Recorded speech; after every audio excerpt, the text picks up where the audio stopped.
उठाकर reel scroll करने में लग जाते हो या फिर अपने किसी दोस्त के साथ चैटिंग में लग जाते हो। अगर आपके साथ भी ऐसा होता है तो मैं आपको ईट एंड फ्रॉग बुक के कुछ चैप्टर्स का एग्जाम्पल लेकर बताऊंगी कि कैसे आप अपनी डिस्ट्रैक्शन को प्रोक्रास्टिनेट कर सकते हो, डिले कर सकते हो। Brain Tracy eat and frog book के ऑथर हैं और उन्होंने इस बुक में काफ़ी अच्छे से बताया कि कैसे हम डिसिप्लिन में रह सकते हैं, अपने टाइम का सही यूज़ कर सकते हैं और हम अपनी डिस्ट्रैक्शन को कैसे जड़ से ख़त्म कर सकते हैं। तो बिना टाइम वेस्ट किए चलते हैं हमारे फर्स्ट चैप्टर की तरफ, जो कि है सेट द टेबल। जैसे आप खाना खाने से पहले अपने टेबल को सेट करते हो, वैसे ही सक्सेस मिलने से पहले आपको अपने गोल्स को सेट करना चाहिए। आपको पता होना चाहिए कि कब आपको कौन सा स्टेप है। A goal that is not written is just a wish. जब तक आप अपने गोल को एक पेपर पर नहीं लिखते हो तब तक वो आपकी एक विश बनकर ही रह जाता है।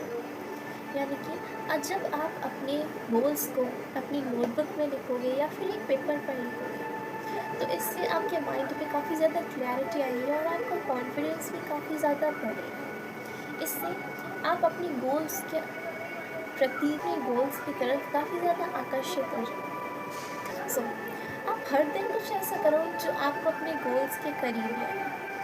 यानी कि आपको अपने माइंड में क्लैरिटी रखनी है। जहाँ पर भी आप काम करते हो, पढ़ाई करते हो, कोई भी चीज़ करते हो, आपको उसकी दीवार पर लिख लेना है कि आज आपको पूरे दिन में क्या क्या करना है और आपका मंथ गोल क्या है, वीकली गोल क्या है और डेली गोल क्या है। इससे क्या होता है, इससे आपका माइंड काफ़ी ज़्यादा क्लियर रहेगा और आप काफ़ी ज़्यादा प्रोडक्टिव भी रह पाओगे। Second chapter, plan every day in advance. अब आपको अपने डे को प्लान करना है। जैसे जब आप सोने जाते हो ना तो आप उसके 10-15 मिनट पहले एक पेपर लो और पेन लो, उसके ऊपर अपने कल की यानी कि टुमारो की टू डू लिस्ट बनाओ। उसमें लिखो कि आपको कल क्या क्या चीज़ें करनी है और आप मॉर्निंग में कौन कौन सी चीज़ करोगे। मतलब जो आपका सबसे ज़्यादा इम्पॉर्टेंट वर्क है वो उसको आप सबसे टॉप पर ऐड करो और फिर जैसे ही वो सारी चीज़ें होती जाएँ तो उन पर टिक मार्क कर दीजिए। इससे क्या होगा, इससे आपके थॉट्स काफ़ी ज़्यादा क्लैरिफाई होंगे और आपको एंड टाइम पर जाकर एंजाइटी नहीं होगी। जैसे एग्ज़ाम से पहले हम कुछ महीनों पहले अपना प्लान नहीं बनाते और काफ़ी सारे बच्चे प्लान बना लेते हैं कि हमें क्या करना है, हम एग्ज़ाम टाइम पे क्या करेंगे, कितना पढ़ेंगे, और कुछ बच्चे ऐसा नहीं करते। इससे उनको एंजाइटी होती है कि यार मैंने तो अभी करा नहीं तो मैं कैसे करूँगा, कैसे करूँगी।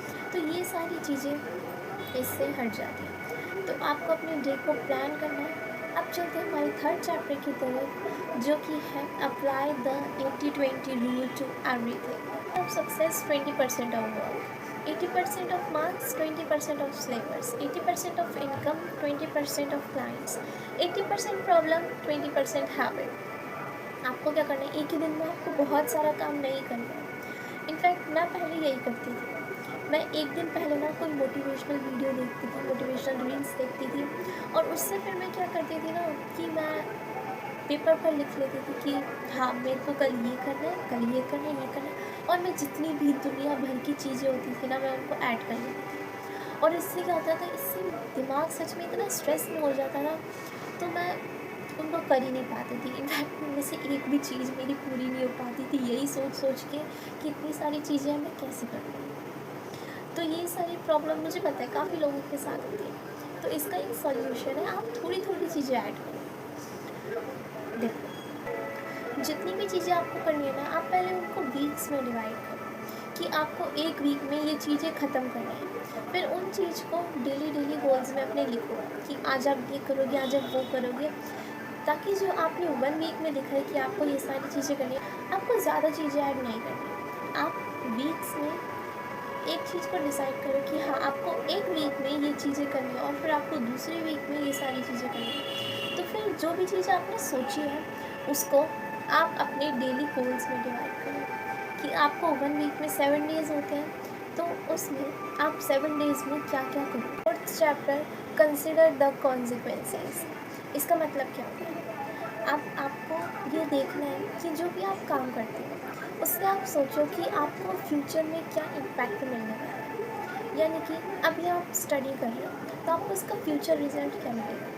आप काफ़ी ज़्यादा कॉन्फिडेंट हो पाओगे, आपको काफ़ी सारी नॉलेजेस मिलेंगी और आपका रिज़ल्ट भी एग्ज़ाम में काफ़ी ज़्यादा अच्छा आएगा। और अभी आप रील्स स्क्रॉल करते रहते हो, पूरा दिन आप फ़ोन में लगे रहते हो, इससे आपको फ्यूचर में रिज़ल्ट क्या मिलेगा? ऑब्वियसली काफ़ी ज़्यादा नेगेटिव रिज़ल्ट मिलेगा। इससे आपकी एंजाइटी भी एंड टाइम पर काफ़ी ज़्यादा बढ़ेगी फ्यूचर में, और आपका माइंड काफ़ी ज़्यादा ब्लैंक हो जाएगा। तो कोई भी आप काम करो, उससे पहले सोचो कि आपको उसका फ्यूचर रिज़ल्ट क्या मिलेगा। उसी हिसाब से हर काम को अपने प्रायोरिटीज़ दो। तो अब चलते हैं हमारे फोर्थ चैप्टर की तरफ, जो कि है prepare thoroughly before you begin. का मतलब होता है कोई भी काम स्टार्ट करने से पहले उसकी पूरी तैयारी करो। यानी कि जब आप स्टडी करने जाते हो तो अपने पेन और नोटबुक को पास में रखो, अपनी एक पानी की बोतल को साइड में रखो। इससे क्या होगा, इससे आपका माइंड इधर उधर नहीं भागेगा कि अच्छा अब मैं ये कर रही हूँ तो मुझे पेन लेना है, तो फिर आप उठ रहे हो सीट से, पेन लेने जा रहे हो, फिर आपको प्यास लग रही है तो फिर आप उठ रहे हो। इससे आपको ये सारी चीज़ें नहीं करनी। इससे ना आप उस चीज़ में बिल्कुल भी फोकस नहीं कर पाते। इसलिए आपको पहले से ही तैयारी रखनी है कि आपको आगे क्या करना है। तो मैंने जो आपको ये 5 चैप्टर्स बताए हैं, आई होप ये आपको पसंद आए होंगे, और जब आप इन्हें फॉलो करोगे तो मैं आपको बता सकती हूँ कि आप अपनी डिस्ट्रैक्शन को डिले कर सकते हो। डिले क्या, प्रोकास्टिनेट ही कर सकते हो, आप अपनी डिस्ट्रैक्शन को एकदम ख़त्म कर सकते हो। क्योंकि मैंने भी ये सारे चैप्टर्स को फॉलो करा और मुझे भी काफ़ी ज़्यादा हेल्प मिली।